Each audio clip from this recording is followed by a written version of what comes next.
شرک کی تین بڑی بڑی قسمیں ہیں۔ شرک فی الذات نمبر 1، شرک فی الصفات نمبر 2، شرک فی الحقوق نمبر 3۔ اور یہ میں عرض کر دوں آپ سے پہلے ہی، یہ مضمون بہت طویل ہے، میں آج صرف یہ کروں گا کہ خاکہ مکمل کر دوں۔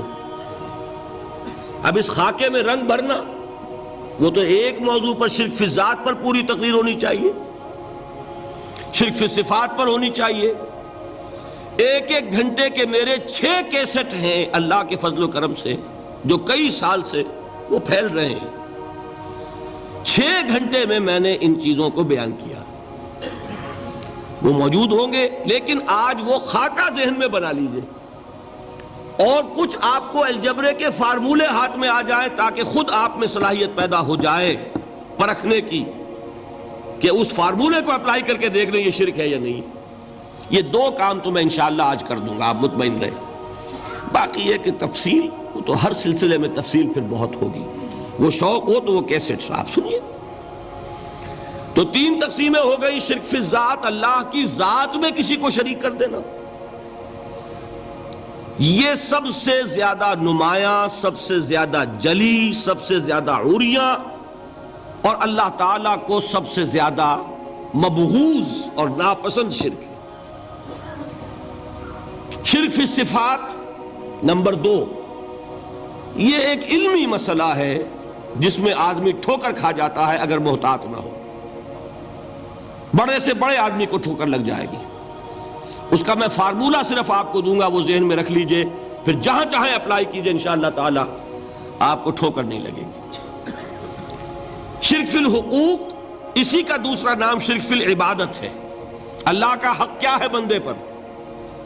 بندہ اللہ کی عبادت کرے، لیکن اس کو 5 اس کے مظہر ہیں، وہ ان میں گن کر بتا دوں گا کہ یہ شرک فی العبادت ہے۔ شرک فی العبادت کی اکثر شکلیں وہ ہیں کہ جو عملی شرک علماء جسے کہتے ہیں، اور اس کی شکلیں وہ ہو جائیں گی جن کو شرک خفی کہتے ہیں۔ تو سب سے جلی شرک فی الذات، سب سے خفی شرک فی الحقوق یا شرک فی العبادت، درمیان میں ایک علمی اعتبار سے مسئلہ ہے شرک فی الصفات کا۔ اب آئیے سب سے پہلے شرک فی الذات، اس کی 2 قسمیں، اب اس کو تقسیم کیجئے 2 میں۔ ایک قسم جو زیادہ جلی ہے، زیادہ عریاں ہے، زیادہ ننگی ہے، یہ عجب ستم ظریفی ہے تاریخ کی کہ وہ ان قوموں میں پیدا ہوئی جو اپنا تعلق رسولوں سے جوڑتی ہیں۔ کیا کہ کسی کو خدا کا بیٹا بنا دینا، بیٹی بنا دینا۔ اب ظاہر بات ہے، بیٹا بیٹی بنا دینا بالکل ہم پلہ کر دیا کہ نہیں؟ نو وہی ہو گئی کہ نہیں؟ دیکھیے، غور کیجئے، گدھے کا بیٹا گدھا ہوگا، گھوڑے کا گھوڑا ہوگا، خدا کا خدا ہوگا۔ انسانوں میں آ جائیے، سید کا بیٹا سید ہوگا، مغل کا بیٹا مغل ہوگا۔ یہ بالکل ہم کفو بنا دینے والی بات ہے، بالکل ہم پلہ، ہم جنس، ہم نوع۔ یہ بدترین شرک ہے، اور آپ کو معلوم ہے یہ شرک کن میں پیدا ہوا؟ یہود کے ایک گروہ میں پیدا ہوا جنہوں نے حضرت عزیر کو خدا کا بیٹا قرار دیا۔ قالت الیہود عزیر ابن اللہ۔ سب سے زیادہ پیدا ہوا عیسائیوں میں جنہوں نے حضرت مسیح کو خدا کا بیٹا قرار دیا، اور واقعہ یہ کہ اس گمراہی میں ان سے آگے کوئی نہیں جا سکتا۔ ایک قسم تو یہ ہوئی شرک فی الذات کی۔ دوسری قسم کیا ہے؟ یہ ان مذاہب میں ہوئی ہے جو نبیوں اور رسولوں کی طرف نسبت نہیں رکھتے بلکہ فلسفیانہ مذاہب ہیں۔ ہندوستان کے اکثر مذاہب فلسفیانہ ہیں۔ فلسفیانہ مذاہب میں یہ شرک فی الذات کس شکل میں پیدا ہوا؟ 2 شکلیں پیدا ہوئی، ایک ہماؤست اور ایک حلول۔ حلول کیا ہے؟ اللہ نے کسی انسان کے اندر اپنے آپ کو حل کر دیا، انسانی شکل میں وہ خود ظاہر ہو گیا. اوتار کا عقیدہ، انگلش میں گاڈ انکارنیٹ. عیسائیوں میں بھی حضرت مسیح کو گاڈ انکارنیٹ بھی قرار دیا جاتا ہے. خود خدا نے یہ شکل اختیار کر لی. رام چندر جی ہوں، کرشن جی مہاراج ہوں، کیا ہے؟ یہ اوتار ہیں. اللہ نے ان میں حلول کیا یا اللہ نے ان کی شکل میں ظہور کیا. سمجھ میں آ گیا؟ اور ایک عقیدہ کیا ہے؟ یہ بڑا فلسفیانہ مسئلہ ہے. دیکھیے بڑا ٹیڑھا مسئلہ ہے یہ، لیکن میں اس وقت اس کی تفصیل میں نہیں جاؤں گا، بہت باریک باتیں ہو جائیں گی. مسئلہ کیا ہے کہ اگر خدا کو مان لے تو پھر سوال یہ ہے کہ خدا نے اس کائنات کو کیسے پیدا کیا. یہ ایک سوال آتا ہے ذہن میں. جس کے نہیں آتا وہ کہے گا پاگل پن ہے، خامخواہ اس پر کیوں سوچتے ہیں. لیکن جس کے ذہن میں سوال آ گیا اس کے لیے بڑی مصیبت ہو جاتی ہے. وہ تو سوچتا ہے انسان کا اختیار نہیں ہوتا اپنے ذہن پر. وہ لاکھ روکے اسے مت سوچو، وہ اور سوچے گا. یہ مصیبت ہے فلسفیوں کی. کیسے پیدا کیا؟ اب ایک تصور تو یہ ہے کہ جیسے یہ میز ہے، بڑھئی نے بنایا اس کو. بڑھئی علیحدہ ہے، میز علیحدہ ہے. لیکن اس میں یہ بات ماننی پڑے گی کہ پہلے کوئی چیز تھی جس سے میز بنائی. لکڑی تو تھی نا، اس سے میز بنائی. لہذا ہندوؤں میں ایک عقیدہ یہ ہے کہ خدا بھی قدیم، مادہ بھی قدیم. خدا نے اس مادے سے یہ شے بنا دی، مادے سے یہ بنا دی. وہی مٹی کی تغاری ہوتی ہے، کمہار اس سے کوئی رکابی بنا دیتا ہے، کوئی وہ ہنڈیا بنا دیتا ہے، کوئی گھڑا بنا دیتا ہے. مٹی تو ہے نا پہلے.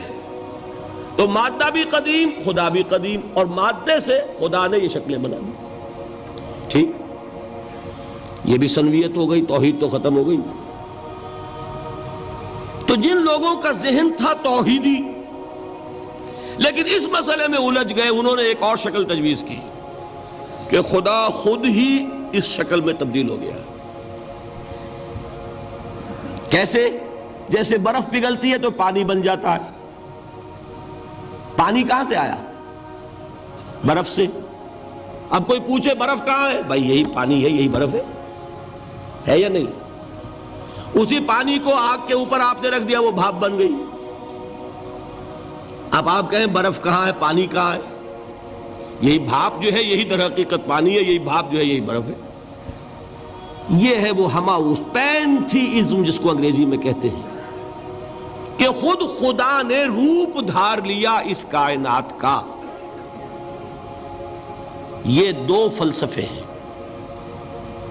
کیا ہے یہ؟ بدترین شرک ہے. پہلی اگر شکل ہے تو وہ انسان خدا قرار پا گیا. جس کو اوتار مانا وہ خدا ہو گیا کہ نہیں؟ اور دوسری شکل میں تو ہر چیز ہی خدا ہے. یہ بھی خدا، یہ بھی خدا، پتھر بھی خدا، درخت بھی خدا، ہر چیز خدا. اس لیے کہ وہ برف پگھلی ہے تو پانی بنا ہے.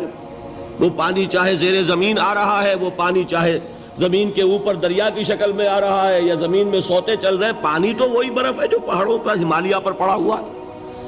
وہی پگھل رہا ہے، یہ کچھ بن رہا. یہ ہے شرک فی الذات کی دوسری قسم جو دنیا میں رہی، پینتھیزم اور انکارنیشن یا حلول اور ہماؤست. سمجھ میں آگے؟ اب میں ایک بات آپ سے عرض کروں گا.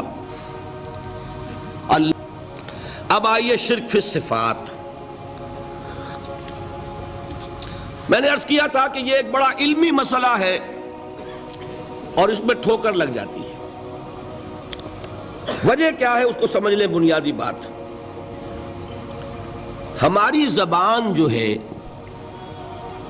وہ بہت محدود ہے. ہماری ہی زبان ہے جسے اللہ نے ذریعہ بنایا اپنی ہدایت کا، ورنہ ہمارے پلے نہ پڑتی بات. ظاہر ہے نا. لیکن ہماری زبان کی محدودیت ہے. اس محدودیت کا ایک مظہر یہ ہے کہ ہم جو الفاظ اللہ کے لیے بطور صفت استعمال کرتے ہیں وہی الفاظ مخلوقات کے لیے بھی کر لیتے ہیں. اللہ موجود، ہم بھی موجود. اللہ زندہ، ہم بھی زندہ. اللہ علیم تو انسان علیم بھی علیم نہیں علامہ بھی ہے کہ نہیں؟ یہ تو بڑا مبالغے کا لفظ ہے. انسان علامہ ہے کہ نہیں؟ اللہ دیکھتا ہے بصیر ہے، ہم بھی بصیر ہیں. اللہ سنتا ہے سمیع ہے، ہم بھی سنتے ہیں. اللہ کو قدرت حاصل ہے، کچھ ہمیں بھی حاصل ہے. ایک مکہ مارا تھا حضرت موسیٰ نے، جان نکال دی تھی کہ نہیں؟ ہے نا کچھ نہ کچھ. اللہ چاہتا ہے، ہم بھی چاہتے ہیں. اسی دیکھیے چاہت میں وہ ہو گیا تھا جس پر روک دیا حضور نے. ما شاء اللہ وما شئت اجعلتنی للہ ندا، کیا تم نے مجھے اللہ کا مد مقابل بنا دیا؟ دھوکہ ان الفاظ کے اشتراک کی وجہ سے لگ جاتا ہے. بات سمجھ میں آئی؟ اب اس میں فارمولہ میں نے عرض کیا تھا کہ ایک نوٹ کر لیں تو مسئلے سارے حل ہو جائیں گے. جب ہم کوئی لفظ بطور صفت اللہ کے لیے بولتے ہیں اور اسی لفظ کو مخلوق میں سے کسی کے لیے بولتے ہیں، مخلوق میں سب آ گئے، جمادات، حیوانات، انسان، اولیاء اللہ، فرشتے، انبیاء، رسول، سب مخلوق تو ہیں نا. تو کل مخلوقات کو جب ہم ایک لفظ بطور صفت استعمال کریں گے اللہ کے لیے اور اسی لفظ کو استعمال کریں گے بندوں کے لیے، تو ان میں 3 فرق ہیں جو ذہن میں رہنے چاہیے. گن کر یاد کیجئے. اللہ کی ذات قدیم ہے، ہمیشہ سے ہے. اسی طرح اس کی صفت بھی قدیم ہے، ہمیشہ سے ہے. مخلوقات حادث ہیں، ان کی صفات بھی حادث ہیں. حادث قدیم کے مقابلے میں کہ پہلے نہیں تھی پھر ہو گئی. ایک فرق. اللہ کی ذات از خود ہے، کسی اور نے تو اس کو وجود نہیں بخشا نا. اللہ کا وجود از خود ہے، ذاتی ہے. اسی طرح اس کی صفات ذاتی ہیں، کسی اور کی عطا کردہ نہیں ہے.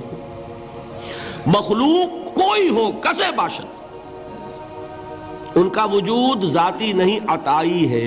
اللہ نے دیا تو وجود ملا. اسی طرح ان کی صفات عطائی ہیں، ذاتی نہیں. 2 فرق ہو گئے. اللہ کی ذات مطلق ہے، لا محدود. اسی طرح اس کی صفات مطلق ہیں، لا محدود. مخلوق کی ذات محدود کسے باشد، صفت بھی محدود. 3 فرق ہے، ذاتی عطائی، قدیم حادث، لا محدود محدود. 3 فرق ذہن میں رہیں تو جو صفت بھی آپ اب بولیں گے اس میں یہ تینوں باتیں ذہن میں رہیں. سمجھ میں آ گئی بات؟ اب اس کا اطلاق کیجئے تو یہ علم غیب کا مسئلہ حل ہو جائے گا. یہ بھی لا ینحل سمجھا جاتا ہے نا. علم کسی کا بھی ہو، انسان، فرشتہ، اولیاء، انبیاء، رسول، حضور صلی اللہ علیہ وسلم، کسی کا بھی حادث ہے، قدیم نہیں ہے. عطائی ہے، ذاتی نہیں ہے. محدود ہے، لا محدود نہیں ہے. 3 باتیں مان لیں، شرک نہیں ہوگا. ان میں سے ایک کو ساقط کر دیں، شرک ہو جائے. آئی بات سمجھ؟ اللہ کی قدرت ذاتی ہے، عطا کردہ نہیں. مخلوق میں جس کو قدرت حاصل ہے وہ عطائی ہے، ذاتی نہیں. اللہ کی قدرت لا محدود، یفعل ما یشاء فعال لما یرید علی کل شیء قدیر. ہم مخلوق کوئی بھی ہو اس کی قدرت محدود. اللہ کی قدرت جب سے وہ ہے ہمیشہ سے ہے، ہمیشہ سے قدرت بھی ہے. اور مخلوق میں سے قدرت یہ حادث ہے. تینوں چیزیں سامنے رہیں، شرک نہیں ہوگا. ایک چیز کی بھی کمی ہو گئی، شرک ہو جائے گا. یہ ساری صفات پر لے آئیے. اللہ کی حیات ذاتی ہماری عطائی، لائی حیات آئے قضا لے چلی چلے، اپنے بس میں نہ آنا تھا نہ جانا ہے. زندگی اس کی عطا کردہ ہے، جب چاہے لے لے. اللہ کی حیات بھی ایسی ہے کیا؟ ذاتی الحی. ہماری حیات محدود، ویسے بھی محدود، موت آئے گی شاید ختم ہو جائے. چلیے موت ختم نہیں کرتی، ہم سمجھتے ہیں کہ وہ ہماری ابدی ہے. محدود اس معنی میں تو ہے کھانے کو نہ ملے تو کمزوری، ذرا کام کیا تو تکان، نیند بھی آ رہی ہے، اونگ بھی آ رہی ہے. اور اس کی حیات الحی القیوم لا تاخذہ سنۃ ولا نوم. حیات ذاتی ہے، لامحدود ہے اور قدیم ہے. یہاں حیات عطائی ہے اور حادث ہے اور محدود ہے، ساری صفات. اس کو ذہن میں رکھ لیجئے. تو اب دو مسئلے میں یہاں حل کر دوں. جو لوگ کہتے ہیں حضور کو علم غیب نہیں تھا اور جو کہتے ہیں تھا، بدقسمتی سے دونوں نے ڈیفینیشن علیحدہ کر لی. جو ڈیفینیشن نفی کرنے والوں نے کی ہے اس کی وجہ سے، اس کے اعتبار سے واقعتاً نہیں تھا. انہوں نے ڈیفینیشن یہ کی ہے، تعریف یہ کی ہے، وہ علم جو خود حاصل ہو جائے. اللہ کا عطا کردہ علم جو ہے وہ کہتے ہیں وہ غیب نہیں ہے. تو وہ بھی مانتے ہیں کہ ہر علم جو حضور کو حاصل ہے وہ اللہ کا عطا کردہ. میں سائی والی میں یہ سارے مرحلے میں نے طے کیے نا اپنے زمانہ طالب علمی میں. مولانا منظور احمد شاہ صاحب ہیں سائی وال میں ایک، میں ان کے پاس حاضر ہوا. میں نے کہا جی یہ مسئلہ کیا ہے علم غیب کا، مجھے ذرا سمجھائیں. انہوں نے ایک کتاب اپنی نکالی کہ دیکھیے صاحب، ہم حضور کے علم کے بارے میں یہ باتیں مانتے ہیں. حضور کا علم حادث ہے، قدیم نہیں ہے. حضور کا علم محدود ہے، لامحدود نہیں ہے. حضور کا علم عطا کردہ ہے، ذاتی نہیں ہے.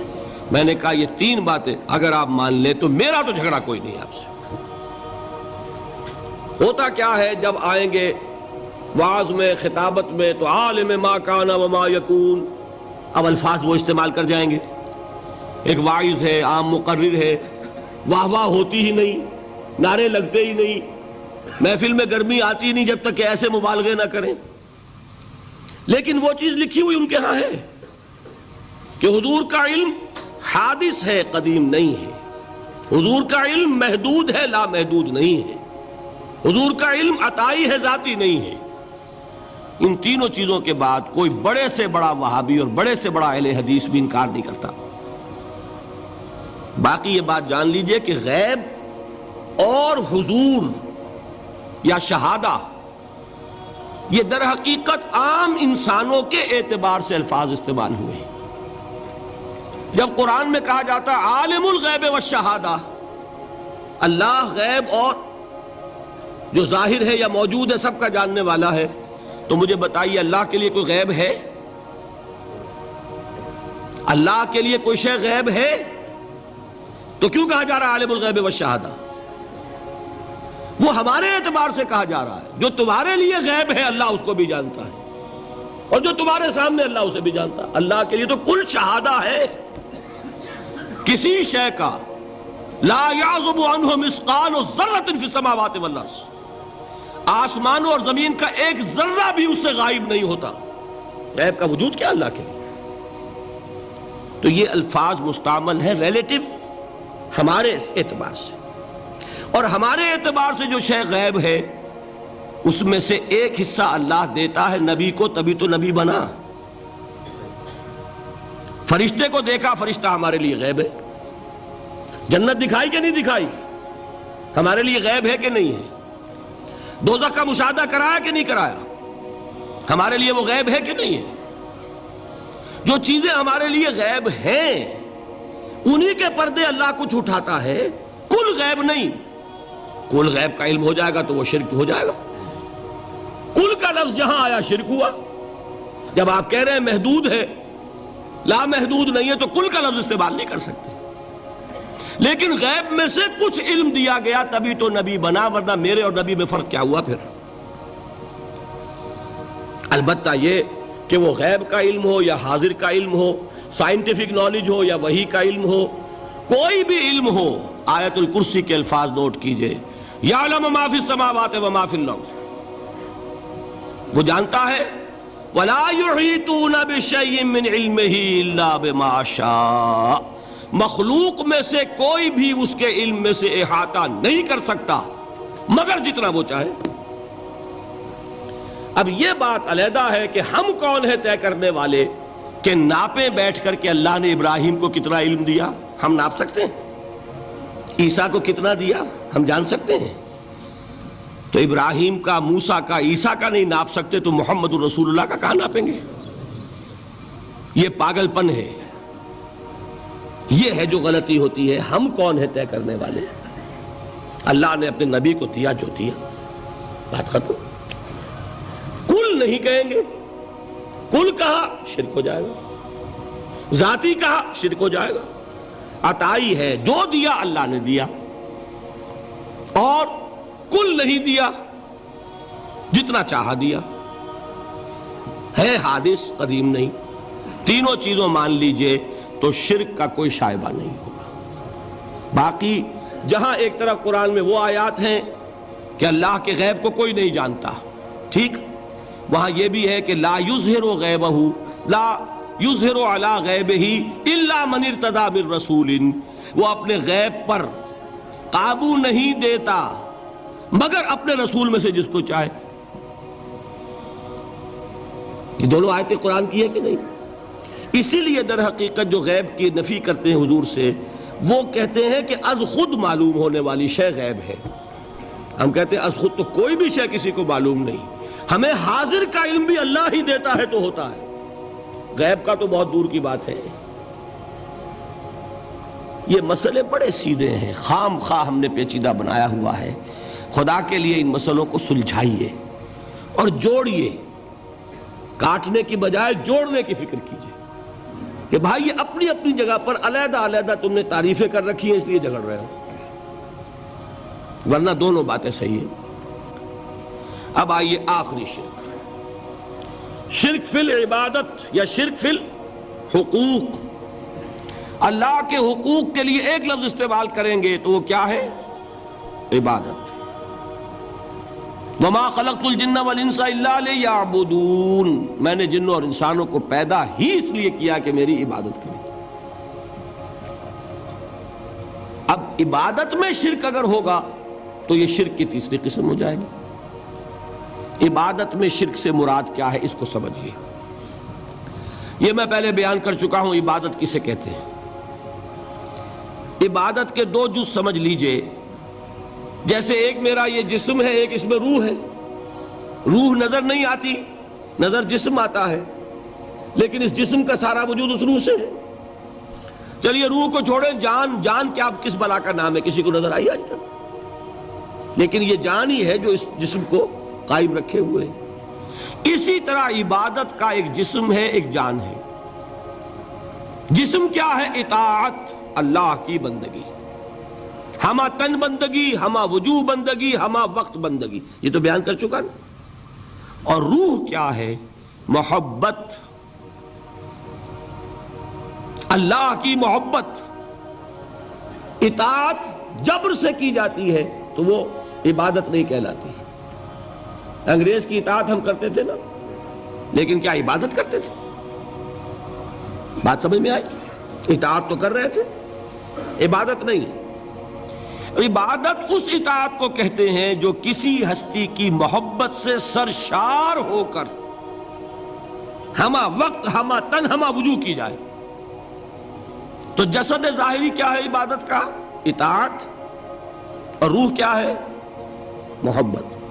اب ان دونوں کے اعتبار سے شرک کیا ہے، توحید کیا ہے، اس کو سمجھ لیجئے۔ اور یہ ہیں وہ چیزیں جو میں نے عرض کیا تھا کہ بالکل الجبرا کے فارمولوں کی طرح کی بات ہے۔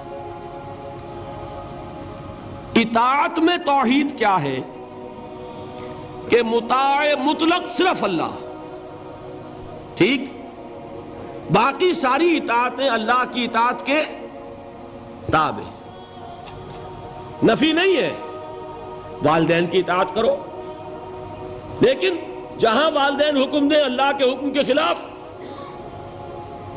بات ختم، اطاعت نہیں ہوگی۔ بیوی شوہر کی اطاعت کرے، آپ اولو الامر کی اطاعت کریں، شاگرد استاد کی اطاعت کرے، مرید پیر کی اطاعت کرے، لیکن کیا پیر کو یہ بھی حق ہے کہ اللہ کے کسی حکم کو منسوخ کر دے، رسول کے کسی حکم پر اپنے حکم کو ور کرے، بالا تر رکھے؟ سمجھ میں آ گیا؟ اصول کیا ہے کہ اطاعت مطلق unconditional unlimited obedience is due only to Allah. All the other obediences are limited by His injunctions. اس کو حضور نے کیسے بیان کیا؟ لا طاعت لمخلوق فی معصیت الخالق، مخلوق میں سے کسی کی اطاعت نہیں ہوگی جس میں خالق کی معصیت لازم آ رہی ہو۔ جہاں اللہ کا کوئی حکم نہیں ہے آپ میرا حکم مان لیجئے، یہ شرک نہیں ہوگا۔ جہاں اللہ کا حکم ہے اس کے خلاف میں حکم دوں اور آپ مان لیں تو یہ شرک ہو جائے گا۔ بات سمجھ میں آ گئی کہ نہیں؟ اب اس کو اپلائی کیجئے، ایپلیکیشن بالکل انڈیویجول لیول پر کیجئے۔ پہلے اللہ کا حکم کیا ہے؟ فجر کا وقت ہو گیا، نماز پڑھو۔ نفس کا حکم کیا ہے؟ سو۔ آپ نے اطاعت کی نفس کی، آپ کا مطاع کون ہوا؟ نفس۔ اور اللہ کی معصیت میں ہوا کہ اس کے حکم کے تابع ہوا، تو آپ کا نفس کیا بن گیا؟ آپ کا خدا، معبود۔ یا غلطی ہے اس میں کوئی؟ اس شرک کو پہچانیے ذرا، کون بچے گا اب؟ بات سمجھ رہے؟ اگر تو وہ فارمولہ صحیح ہے تو پھر یہ اپلائی ہو گیا۔ اب آپ کے اندر اتنی ہمت ہونی چاہیے، یا یہ سوچئے کہ فارمولے میں غلطی ہے، یو کین ریفر بیک، آئیے دوبارہ دیکھیے، فارمولہ صحیح ہے۔ لا طاعت لمخلوق، میرا نفس مخلوق ہے کہ خالق ہے؟ مخلوق۔ میں نے اپنے نفس کی اطاعت کی اپنے خالق کی معصیت میں، تو میرا مطاع کون ہوا؟ نفس۔ جو مطاع ہے وہی معبود ہے، میرا معبود کون ہوا؟ نفس۔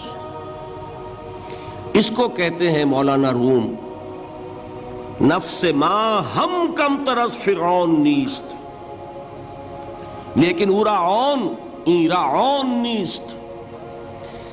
میرا نفس بھی فرعون سے کم نہیں ہے۔ فرعون نے کیا کہا تھا کہ یہ مملکت میری ہے مصر کی، یہاں میرا قانون چلے گا، الیس لی ملک مصر، کیا مصر کی حکومت میری نہیں ہے؟ میں نہیں جانتا کون اللہ کون رسول، کیا حکم صحیح کیا غلط، میرا حکم چلے گا۔ تو میرا نفس بھی تو یہی کہتا، میں نہیں جانتا کیا اللہ کا حکم کیا رسول کا حکم، میری مرضی پوری کرنی پڑے گی، میری خواہش، میری چاہت، میری تمنا وہ پوری کرنی پڑے گی، اور ہم ہاتھ جوڑ کر اس کے آگے کھڑے ہو جائیں کہ بھائی ٹھیک ہے جو تیری مرضی، اللہ کی مرضی پیچھے، تیری مرضی پہلے۔ تو معبود کون ہوا؟ نفس ما ہم کم ترس فرعون نیست، لیکن ارعون ایرعون نیست۔ ٹھیک؟ قرآن سے سند چاہیے۔ قرآن نے فرمایا ارائیت من اتخذ الہہ ہواہ، کیا تم نے دیکھا اس شخص کو جس نے اپنے خواہش نفس کو اپنا الہ بنا رکھا ہے؟ الہ کا لفظ وہ ہے جو آپ کے کلمہ طیبہ میں ہے، کہہ رہا ہے لا الہ الا اللہ، اور تسبیح پڑھ رہا ہے لا الہ الا اللہ، اور جب فارغ ہوتا ہے تو نفس کو فوراً معبود بنا لیتا ہے۔ ارائیت من اتخذ الہہ ہواہ، کیا تم نے دیکھا اس شخص کو جس نے بنا لیا اپنی خواہش نفس کو اپنا معبود؟ اچھا اسی کو میں اب ٹاپ پر لے جا رہا ہوں، درمیان میں فل ان دی بلینکس آپ کر لیجئے گا. یہ میں نے کہا تھا انڈیویجول میں. اب آئیے کلیکٹیو لائف جو ہے، قومی زندگی، اس میں سب سے اونچی چیز کیا ہوتی ہے؟ کسی بھی ریاست کا دستور. دستور میں کیا بات طے ہوتی ہے؟ اولین کہ حاکمیت کس کی ہے. ٹھیک، اگر آپ نے کہا جمہور کی حاکمیت ہے، کسی نے کہا فلاں خاندان کی حاکمیت ہے، کیا ہوا؟ یہ ہوا کہ نہیں؟ گھبرا کیوں رہے ہیں؟ پکڑے نہیں جائیں گے؟ بات تو صحیح کہیے. قرآن کیا کہتا ہے؟ ان الحکم الا للہ. قرآن کی آیت ہے کہ نہیں؟ یہ نہیں ہے کہ تمہارا کوئی اختیار نہیں، تمہارا اختیار ہے، تم قانون سازی کر سکتے ہو، but within the limits of the injunction of the Quran and the Sunnah. اگر تم نے حاکمیت مطلقہ کا دعویٰ کیا، جو چاہوں حکم دوں، جو چاہے ہم قانون بنائیں، تو یہ حاکمیت مطلقہ ہے، اور یہی اس دور کا سب سے بڑا شرک ہے. قبر پرستی کا شرک سب کو معلوم، یہ شرک نہیں معلوم. جمہوریت ان اٹس ایسنس اس دنیا کا سب سے بڑا شرک ہے اس دور کا.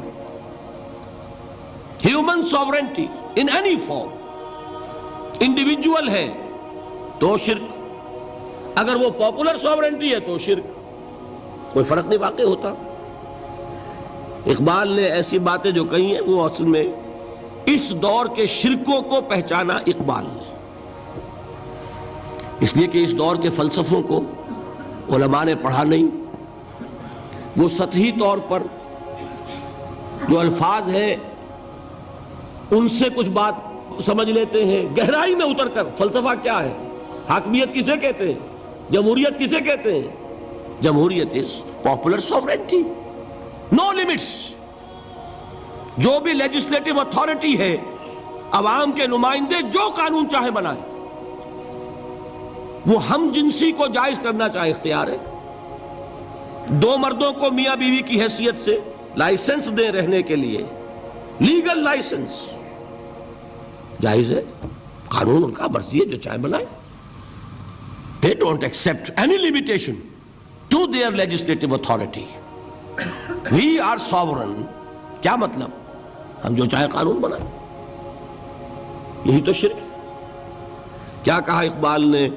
ہم نے خود شاہی کو پہنایا ہے جمہوری لباس، جب ذرا آدم ہوا ہے خود شناس و خود نگر. ابلیس کا ایک چیلا کہتا ہے کیوں گھبراتے ہو جمہوریت جمہوریت سے؟ وہی بادشاہی ہے، ہم نے اس کو جمہوری لباس پہنا دیا ہے. پہلے ایک آدمی بادشاہ ہوتا تھا، ایک ہوتا تھا فرعون، اب ساری قوم فرعون ہے. وہ فرعون کہتا تھا نا کہ میں جو چاہوں قانون بناؤں. I don't accept any limitation to my authority. Well, I am the sovereign. آج عوام کہتے ہیں. فرق کیا ہو گیا؟ میں نے کہا تھا نا کہ 2 ٹن گندگی تھی، وہ ایک کے سر پہ رکھی ہوئی تھی، آپ نے ماشا ماشا سب کو بانٹ دی، تو گندگی رہے گی، شرک تو شرک رہے گا. کوئی فرق نہیں نوعیت کے اعتبار سے. ہاں بادشاہت بھی ہو سکتی ہے جائز، اگر بادشاہ خود اللہ کا بندہ ہے، اللہ کے احکام کا پابند ہے اور اللہ کے احکام کو نافذ کر رہا ہو. داؤد بادشاہ تھے کہ نہیں؟ سلیمان بادشاہ تھے کہ نہیں؟ جمہوریت بھی ہو سکتی ہے جائز، بشرطے کہ جمہور یہ تسلیم کر لے کانسٹیٹیوشن میں کہ ہمارا اختیار محدود ہے اللہ اور اس کے رسول کے احکام سے. اب وہ اسلامی جمہوریت ہو جائے گی. اسلامی بادشاہت تھی داؤد کی اور سلیمان کی.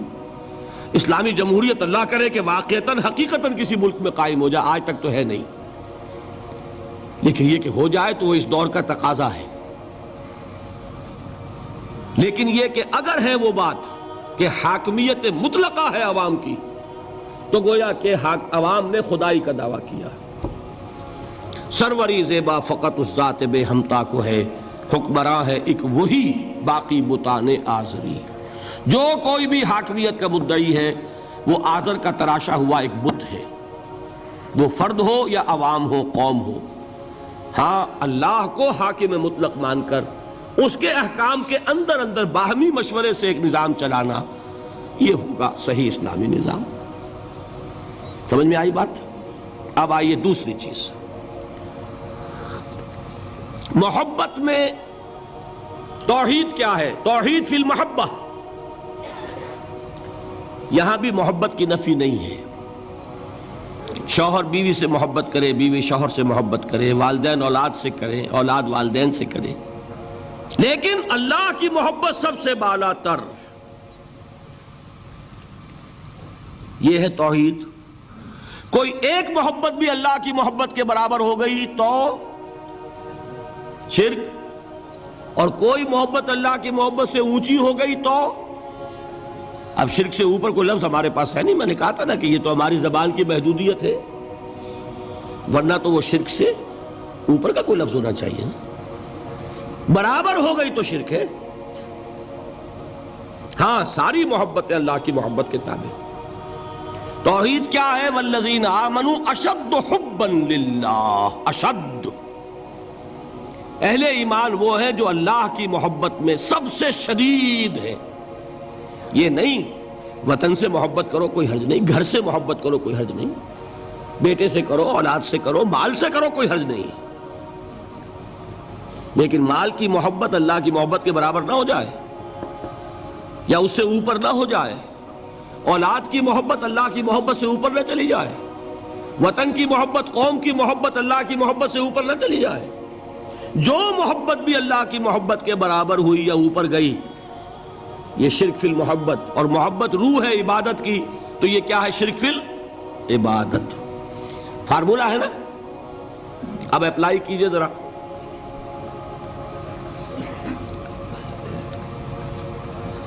آپ کو معلوم ہے کوئی شے آپ کے لیے لینی حرام ہے، رشوت ہے کوئی پیش کر رہا ہے، حرام ہے، لیکن مال کی محبت کے ہاتھوں مجبور ہو کر آپ نے لے لی۔ محبوب تر کون ہے، اللہ یا مال؟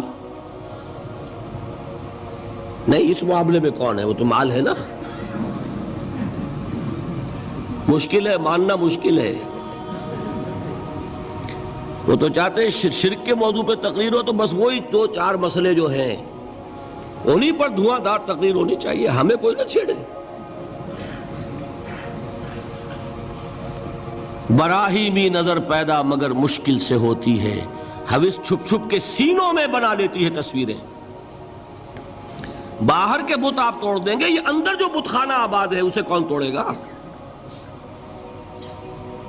مال محبوب تر ہو گیا اللہ سے تو آپ کا معبود حقیقتاً کون ہے؟ مال۔ آپ کو کیا کہا جانا چاہیے؟ زر پرست۔ دعویٰ کیا ہے؟ خدا پرستی کا، حقیقت میں ہے زر پرست۔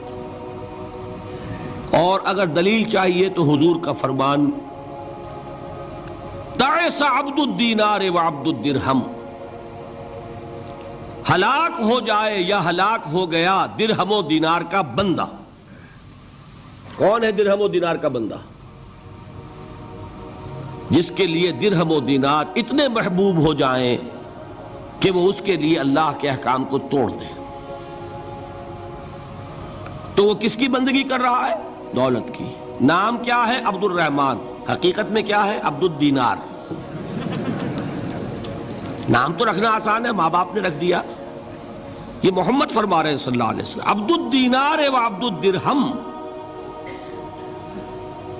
درہم و دینار کا بندہ، اور لفظ عبد۔ ٹھیک ہے، اب اپنا جائزہ لے لیجئے، اللہ تعالی ہمیں توفیق دے کہ ہم اپنے اندر جھانکیں کہ شرک کون کون سے ہیں، کہاں کہاں ہیں۔ ہوس چھپ چھپ کے سینوں میں بنا لیتی ہے تصویریں۔ اب اس کو اوپر لائیے، اجتماعی سطح پر،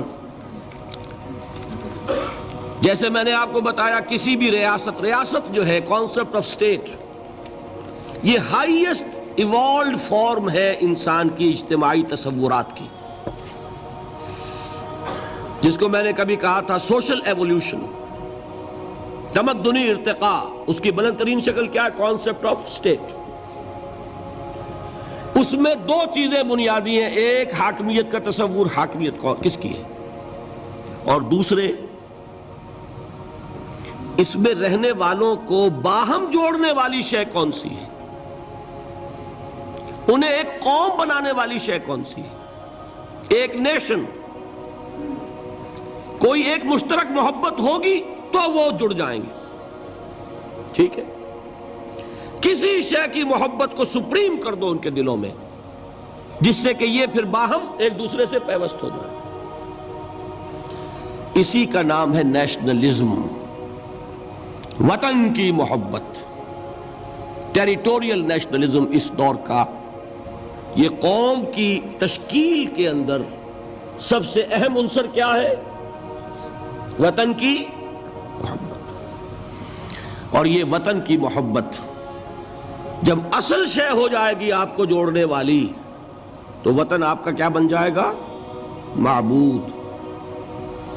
وطنیت جو ایک سیاسی کانسیپٹ ہے، اس کے اعتبار سے اس دور کا سب سے بڑا شرک۔ یہ بات ذرا آسانی سے سمجھ میں آنے والی نہیں۔ وطن کی جے، یہ کیا ہے؟ جیسے آپ کہتے ہیں اللہ اکبر، وطن کا ترانہ کھڑے ہو جاؤ، یہ کیا ہے؟ وطن کی نماز۔ وطن کا جھنڈا سلامی، یہ کیا ہے؟ These are all rituals۔ اس معبود کے لیے مراسم عبودیت یہ ہے۔ وطن کی محبت ہر چیز سے بالا، یہی تو ہے شرک۔ سب سے بالا محبت کس کی ہونی چاہیے؟ لیکن یہ بھی میں عرض کروں گا، حضور کی حدیث مجھے نہیں معلوم کہ اس کا سند کا درجہ کیا ہے، عام طور پر بیان ہوتی ہے حب الوطن من الایمان، وطن کی محبت ایمان کا ایک تقاضا ہے۔ حدیث ہے یا نہیں ہے، اس بات کو میں صحیح سمجھتا ہوں، انسان کی فطرت کا تقاضا جہاں رہتا ہے اس سے محبت ہوتی ہے، گھر سے محبت ہوتی ہے، شہر سے ہوتی ہے، ملک سے ہوتی ہے۔ لیکن جہاں یہ محبت قومیت کی تشکیل کر رہی ہو، وہاں در حقیقت یہ ہر شے سے بالا تر ہوتی ہے، تبھی تو قومیت کی تشکیل ہوگی۔ یہ کانسیپٹ جو ہے یہ مشرکانہ کانسیپٹ ہے، اس کو بھی پہچانا علامہ اقبال نے۔ اس دور میں میں اور ہے، جام اور ہے، جم اور، ساقی نے بنا کی رویش لطف و ستم اور، تہذیب کے آزر نے ترشوائے صنم اور، مسلم نے بھی تعمیر کیا اپنا حرم اور، ان تازہ خداؤں میں بڑا سب سے وطن ہے، جو پیرہن اس کا ہے وہ مذہب کا کفن ہے۔ نظارہ دیری نہ زمانے کو دکھا دے، اے مصطفی خاک میں اس بت کو ملا دے، اور فرمان نبوت میں وطن اور ہی کچھ ہے، گفتار سیاست میں وطن اور ہی کچھ ہے۔ وطن کی محبت میں حرج نہیں ہے، وطن کی محبت سپریم ہو جائے تو حرج ہے، اللہ کی محبت کے تابع رہے کوئی حرج نہیں۔ یہی فرق ہے سارا توحید کا اور شرک کا۔ اولاد کی محبت اللہ کی محبت سے بالا ہو گئی، اولاد آپ کا معبود ہے، تابع ہوئی کوئی حرج نہیں، کرو محبت۔ یہ دوسرا فارمولہ ہے۔ اب تیسری چیزیں بہت مختصر ہیں۔ عبادت کی ایک روح بتائی حضور نے، لب لباب کہیے اس کا، وہ کیا ہے؟ دعا۔ الدعاء مخ العبادہ، الدعاء هو العبادہ۔ حضور کی یہ دو احادیث بہت سادہ، بہت مختصر۔ دعا ہی عبادت کا جوہر ہے۔ مخ کہتے ہیں ہڈی کے اندر جو گودا ہوتا ہے وہ مخ ہے۔ گودا جو ہے عبادت کا وہ کیا ہے؟ دعا۔ توحید فی الدعا کیا ہے؟ صرف اللہ کو پکارا جائے گا۔ اور شرک فی الدعا، جس کو بھی پکاریں گے آپ مدد کے لیے، اس کو آپ نے معبود بنایا ہے، کسے باشد۔ یہ مسئلہ سمجھ لیجئے، لا تدعو مع اللہ احدا، اللہ کے ساتھ کسی کو مت پکارو۔ حضور نے فرمایا کہ جوتی کا تسمہ بھی مانگنا ہو تو اللہ سے مانگو. اللہ نے تو دروازہ کھولا ہوا ہے، جو چاہو مانگو، کسی اور سے مت مانگو.